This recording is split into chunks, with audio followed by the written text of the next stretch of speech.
The European Union and the UK have clinched a Brexit deal. This is a fair, a balanced agreement. It is testament to our commitment to finding solutions. It provides certainty where Brexit creates uncertainty. It protects the rights of our citizens, and it protects peace and stability on the island of Ireland. But reaching an agreement doesn't mean the road ahead is clear. While the deal is expected to win the backing of EU members, UK Prime Minister Boris Johnson still has to get it through British Parliament. His predecessor Theresa May has been there before. Her deal was rejected 3 times. And opposition leader Jeremy Corbyn says Johnson's deal is worse than hers. It creates a customs union border down the Irish Sea. And secondly, it does nothing to deal with all the concerns that we've raised during Theresa May's premiership and his about a race to the bottom in rights and protections. And we believe that the deal he's proposed is heading Britain in the direction of a deregulated society with a sell-off of national assets to American corporations. So as it stands, we cannot support this deal and will oppose it in Parliament on Saturday. The Northern Irish Democratic Unionist Party, a supporter of Johnson's government, says it will reject it too.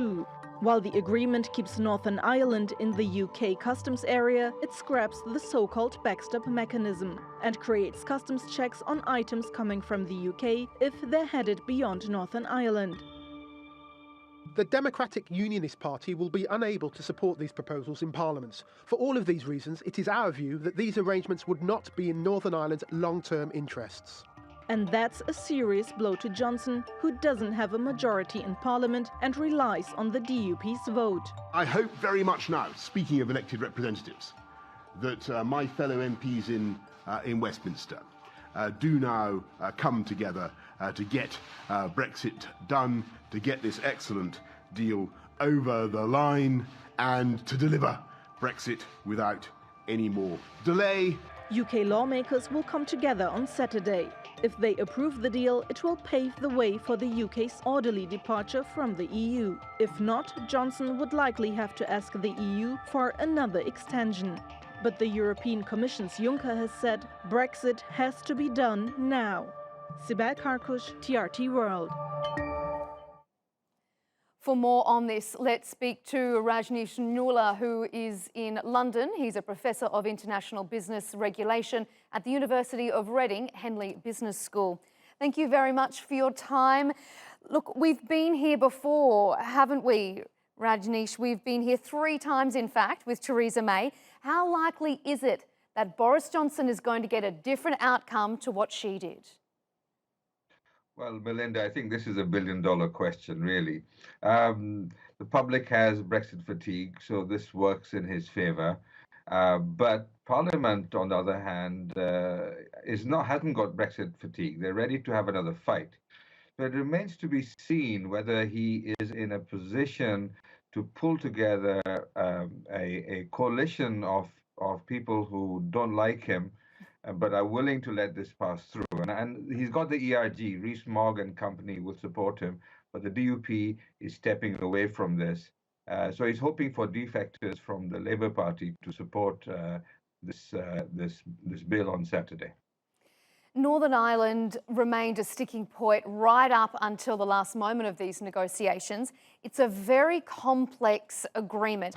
Can you explain for our viewers what was agreed to in the end with regards to Northern Ireland?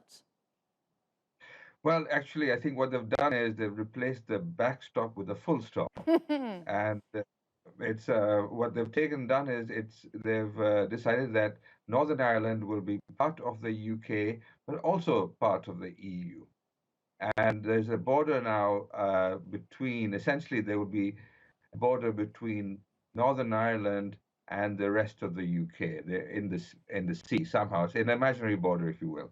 So this is the main change, and this therefore goods and services will belong to both sets of legal systems. They will be under British law and under EU law within Northern Ireland. So Northern Ireland has its cake and eats it too. So it achieves what everybody would have liked for the rest of the UK. And its thing is that the Irish Parliament has a right to step in and stop this agreement or terminate this agreement, but only after 4 years. So there is some local involvement. So what does that mean, though, for businesses who are trading in and out of Northern Ireland? In practical terms, what does it really mean?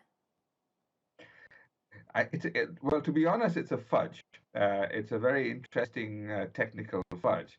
So goods coming from let's say, from Scotland to Ireland will be, if they for use in Northern Ireland, they will face no tariffs. If they are going to be moving from Northern Ireland to the Republic of Ireland, they will then face particular kinds of tariffs. This will require an incredibly complex computer system and a large amount of money spent on infrastructure to make this work. And just finally, and this is a very subjective question, do you think, personally, as a professor of international business regulation, do you think this is a better deal than what Theresa May put to Parliament? Definitely not. This is much worse. There isn't an option here. Well, they've taken out the words that talked about a close relationship between the EU and the UK. So there will not be regulatory alignment going forward for very much longer. There is very little chance that there will be single market-like rules in the next few years. Eventually, essentially, the United Kingdom is declaring as hard a Brexit as they could without kind of walking away completely. Rajneesh Narula from London, thank you very much for that analysis. It's going to be interesting to see what happens on Saturday.